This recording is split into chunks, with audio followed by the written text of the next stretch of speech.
Salut à tous, c'est Souvarov.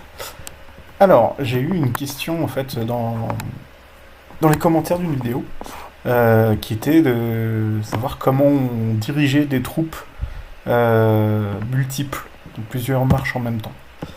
Et donc, je vais montrer différentes manières de faire et également euh, comment gérer ses troupes quand on veut participer à un événement ou quand on est dans une bataille avec ses alliés et que du coup euh, on doit attaquer la même cible. Sunt eroare întruchipată.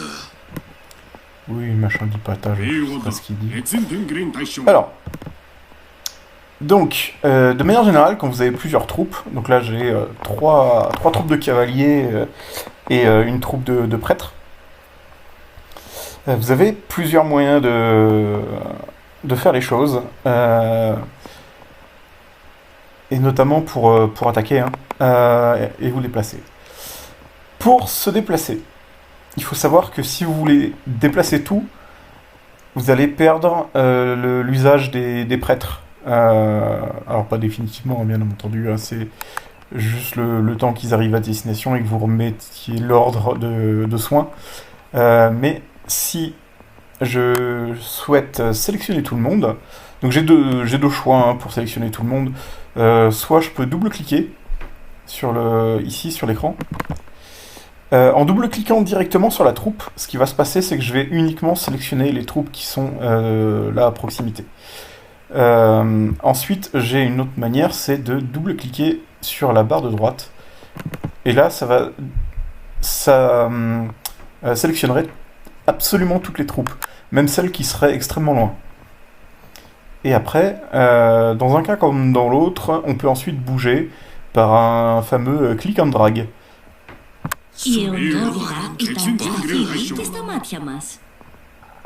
On va refaire ça. Donc comme on peut voir, hein, j'ai perdu les prêtres. Enfin, les prêtres ne font plus rien. Parce qu'ils ont eu un ordre de mouvement, et donc ils ne sont plus en train de faire ça. Donc là, j'ai sélectionné tout le monde à nouveau. Mais cette fois-ci, je suis parti de la barre pour faire un click and drag. Et j'ai à nouveau tout le monde qui se déplace. Il n'y a pas de souci, ça marche. Évidemment, vous avez aussi la possibilité de sélectionner un par un et...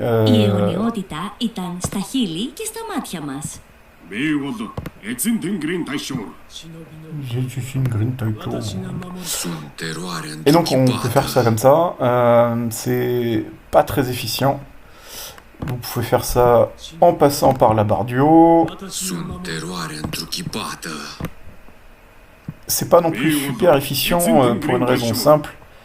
Qui est que on n'a pas forcément accès aux 4 troupes directement. Il faudrait qu'on puisse gérer la taille de ces trucs-là. C'est pas le cas. Alors, maintenant, pour attaquer, du coup, à la place du mouvement, eh ben, on peut tout à fait donc faire un click and drag. Et notre troupe va aller attaquer joyeusement la cible sur laquelle j'ai ordonné le mouvement.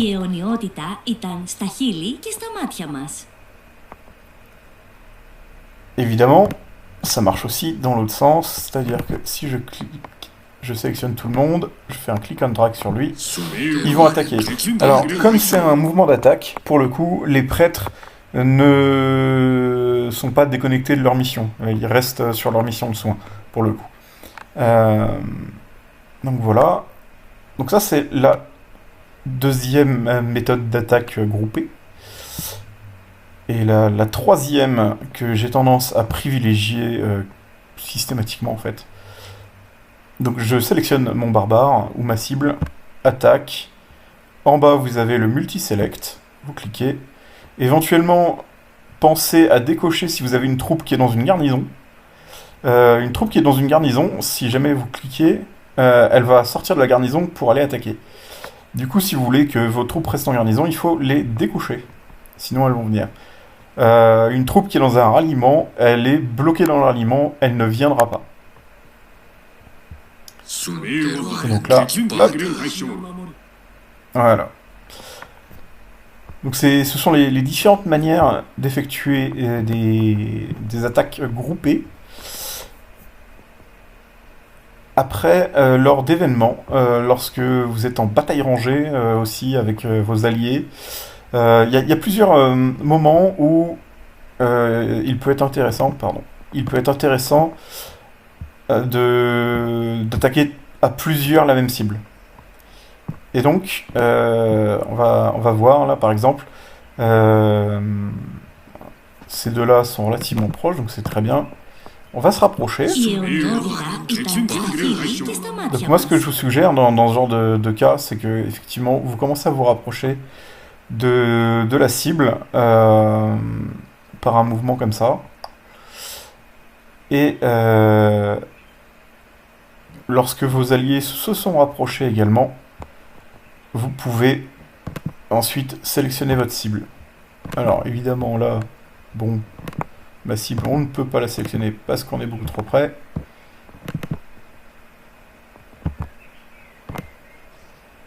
On va s'en aller.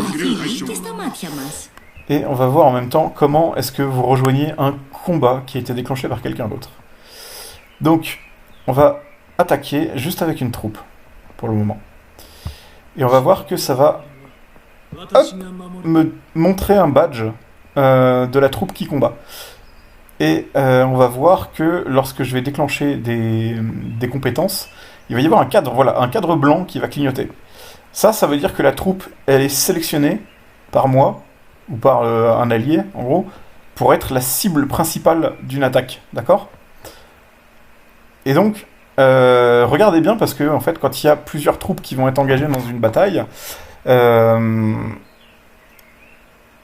normalement, le leader qui est en train de lancer l'attaque, il va se concentrer sur une seule cible. Donc il va y avoir plein d'autres cibles qui auront leur petit blason là, qui vont flotter dans l'air parce qu'elles seront en train de combattre.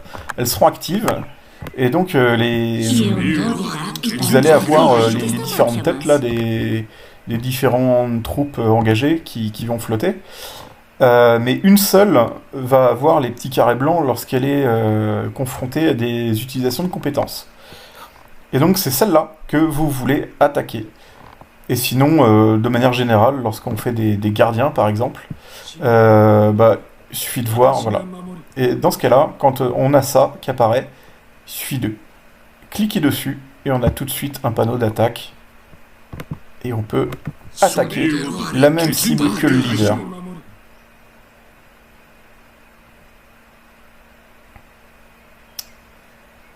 Et là, le leader, il est très content parce qu'on a tous attaqué la même cible.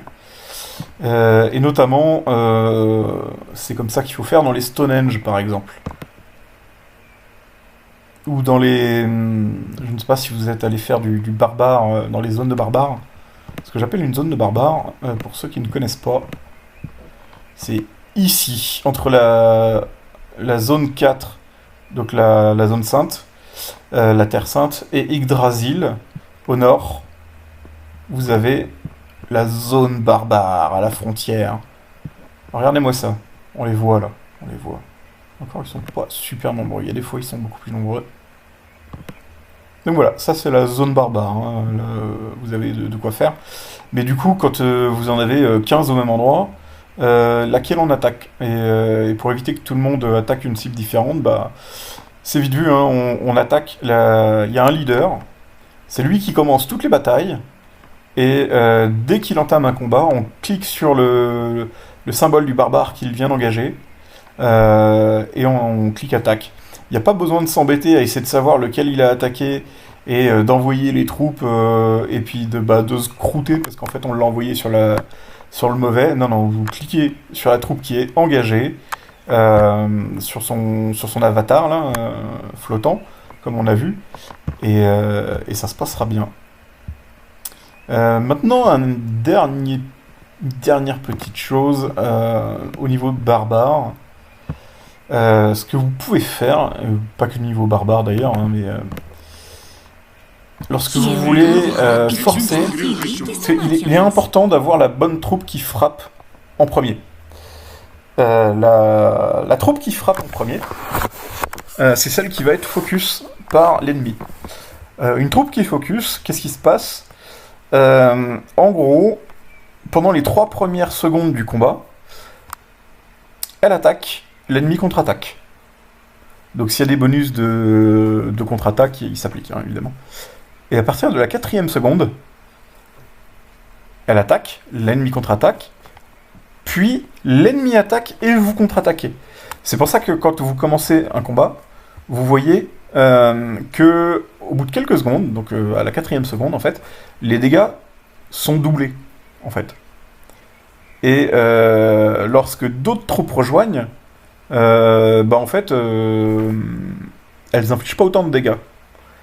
Parce qu'il n'y a qu'une seule troupe, celle qui est focus, qui va avoir cette contre-attaque sur elle. Et les autres, ce n'est pas le cas. Et donc, cette troupe-là doit être sélectionnée avec beaucoup d'attention. Il vous faut une troupe qui soit en mesure d'infliger du dégât, parce que sinon, c'est un peu dommage de mettre en troupe qui va faire double dégâts une troupe qui est nulle. Il faut une troupe aussi qui est capable d'encaisser pas mal de dégâts, puisque c'est elle qui va aussi subir double dégâts. Hein. L'un ne va pas sans l'autre. Du coup, il faut être capable d'encaisser et être capable de balancer du dégât. Donc une troupe full DPS, ça sert à rien. Une troupe full bouclier, ça ne sert à rien. Et de manière générale, vraiment une troupe full bouclier, c'est... Oubliez ça. Vraiment oubliez. En gros, il faut être...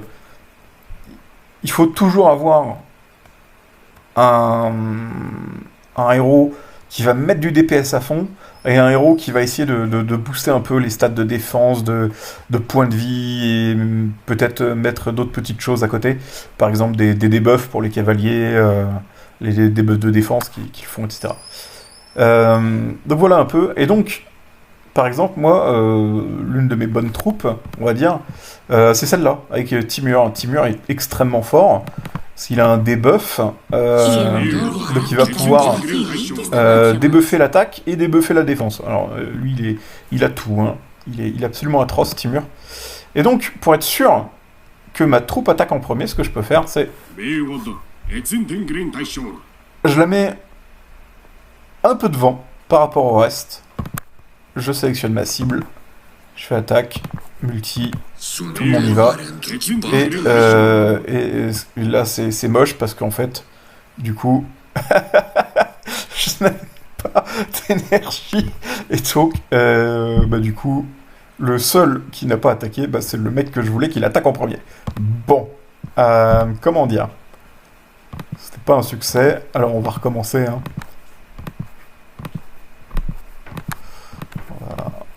On va prendre quelques petits packs. Alors vous remarquerez que je n'ai pas touché au reste, que je les garde pour plus tard. Donc je vais utiliser cela en priorité. Alors, du coup, on va refaire ça.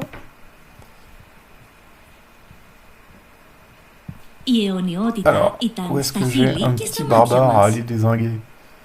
Il me faut du barbare, mais ils sont en voie de disparition, les pauvres. Alors, donc, on disait... Monsieur par ici, monsieur par ici, monsieur par ici. Donc, les deux autres troupes un petit peu en arrière. Donc, elles vont quand même faire du dégât, hein, il n'y a pas de souci. Mais du coup, celle qui va faire le plus de dégâts, c'est quand même la troupe que je vais envoyer en premier. Hein. On verra les rapports de combat après, mais ça va être sans aucune commune mesure. Et donc là, on va pouvoir sélectionner notre cible, ordonner l'attaque, et j'ai ma bonne troupe qui est engagée en premier. C'est magique. Bon, de toute façon, quand ils vont déclencher leurs compétences, la troupe barbare va être pulvérisée. Voilà, hop, ça c'est fait. Et donc, on va pouvoir aller voir un petit peu le rapport de combat. Donc, par exemple, Ah oui, mais du coup, c'est parce qu'il y a Hanzo et Temujin. Mais globalement, Tyrmur et Belisarius, avec des compétences qui font bien moins de dégâts, ont quand même fait pas loin de 40%, et Dracula et Edouard se cantonnent à un petit 18%, on y va doucement hein, quand même. Alors, du coup, qu'est-ce qu'on nous propose ici? Donc là, on peut voir les 3 premiers tours de combat.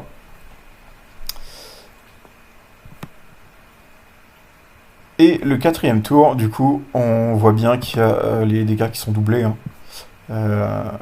Et on voit bien la contre-attaque.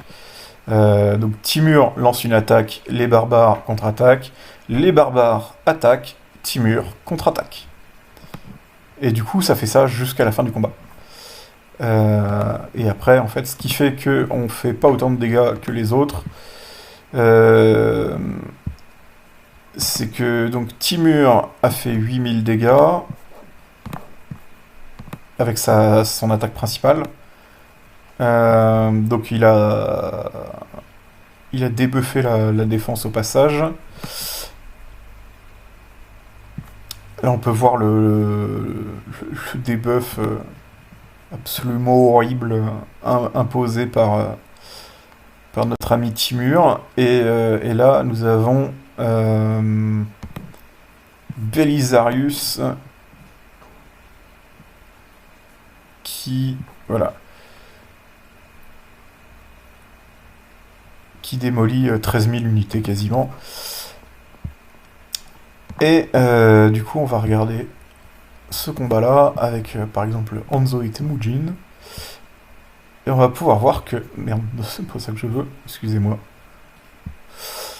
Alors, on va pouvoir voir que... Alors de base, il fait mal, hein, quand même, c'est ma meilleure troupe, hein, donc forcément, ça fait extrêmement mal, même s'il n'y a pas la contre-attaque.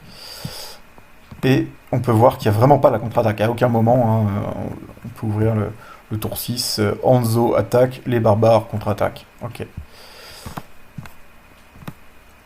Alors, tour 11. Alors déjà, ouais, bon, on n'est plus sur la même... Bon, bah voilà quoi, c'est un héros doré, la question se pose pas. Et du coup, Hanzo balance Tenchu, détruit 16 000 unités, inflige un bleeding, accessoirement, pardon, excusez-moi, inflige un petit bleeding, et 2 tours plus tard, vous avez le règlement de compte avec du coup Temujin qui en fait aurait pu faire beaucoup plus de dégâts, mais tout le monde est mort avant. Donc voilà, ça met fin à la bataille.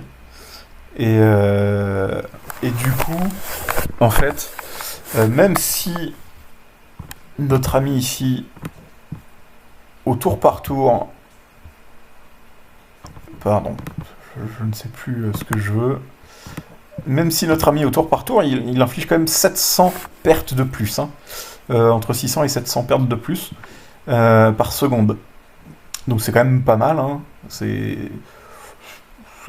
beaucoup, hein. C'est 70, entre 60 et 70% de plus que la troupe d'Hanzo et Temujin.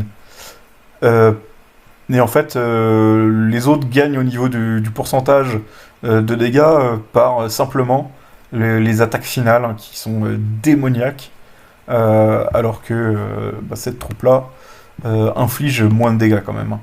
Beaucoup moins de dégâts. Dans le futur, j'aurai une deuxième troupe avec un héros qui tape aussi fort, donc c'est Frédéric, hein, qui tape aussi fort, et du coup ça permettra d'avoir la troupe engagée en premier qui va frapper vraiment très très fort aussi. Et donc voilà un petit peu comment ça fonctionne, et voilà. Et donc voilà, quand vous voulez faire du barbare, honnêtement, ça va tellement plus vite de faire comme ça. Après, moi j'ai tendance, en fait, à simplement attaquer sans regarder qui arrive en premier, hein. Parce que de toute manière, ça n'a... à partir du moment où ils vont déclencher leurs compétences, le barbare va être vaporisé. Euh, pour autant que des barbares puissent être vaporisés. Teroare Mais, într-o mais voilà, donc ça change pas grand-chose. Donc en fait, moi j'en vois directement les attaques. Mais par contre, c'est très très vrai pour du PVP. Il est important de savoir quelle troupe vous voulez avoir en premier. Euh, Sachant que en PVP, l'une des grandes différences, c'est que l'ennemi va pas forcément focus la troupe que vous envoyez en premier. C'est puisque lui aussi, il a ses ordres de combat et il va pouvoir sélectionner la troupe qu'il veut. Et du coup, vous pouvez vous retrouver chacun à taper la troupe que vous n'avez pas voulu faire focus. Donc voilà, c'est un petit peu le, le petit point un peu rigolo. sunt Et, teroare et voilà. întrerupată. Bah, j'espère que ça vous aura aidé pour ceux qui avaient besoin de savoir un petit peu comment fonctionnent les attaques groupées.